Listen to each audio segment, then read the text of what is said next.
కన్నకొడుకు ముక్కలు ముక్కలుగా నరకబడి కళ్ళ ముందే శవమై కనిపిస్తున్నా ఏమాత్రం చలించకుండా శివనామస్మరణ చేసిన ఆ తల్లి ఎవరు? దేవగిరి పర్వతం దగ్గర సుధర్మ అనే బ్రాహ్మణుడు ఉండేవాడు.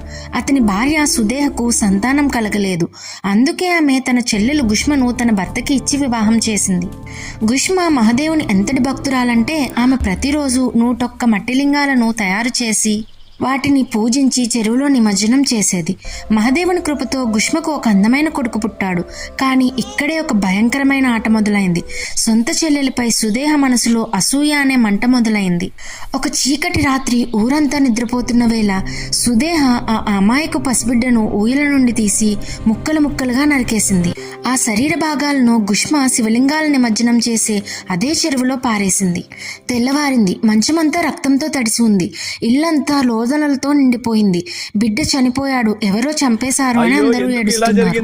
కానీ గుష్మ కళ్ళలో ఒక్క చుక్క కన్నీరు రాలేదు. ఎవరు ఇచ్చారో ఆయనే రక్షిస్తాడు అని చెప్పి ఆమె చెరువు ఒడ్డున కూర్చొని శివలింగాలను పూజిస్తూ ఒక్కొక్కటి నీటిలో వేయసాగింది. ఆఖరి శివలింగాన్ని వదలగానే చెరువు మధ్యలో నుండి ఆ పసిబిడ్డ ప్రాణాలతో బయటకు పరిగెత్తుకుని వచ్చి తల్లిని కౌగిలించుకున్నాడు. సాక్షాత్ మహాదేవుడు ప్రత్యక్షమై సుదేహను భస్మం చేయడానికి తన త్రిశూలాన్ని ఎత్తాడు. కానీ గుష్మ పరిగెత్తుకుంటూ వచ్చి శివుని పాదాలు పట్టుకొని, ప్రభు, నా అక్కను క్షమించండి అని అడిగింది. ఆ కరుణకు ముగ్ధుడైన మహాదేవుడు నీ భక్తికి మెచ్చి నీ పేరు మీదుగానే ఇక్కడ గుష్మేశ్వరుడుగా వెలుస్తాను అని వరమిచ్చాడు.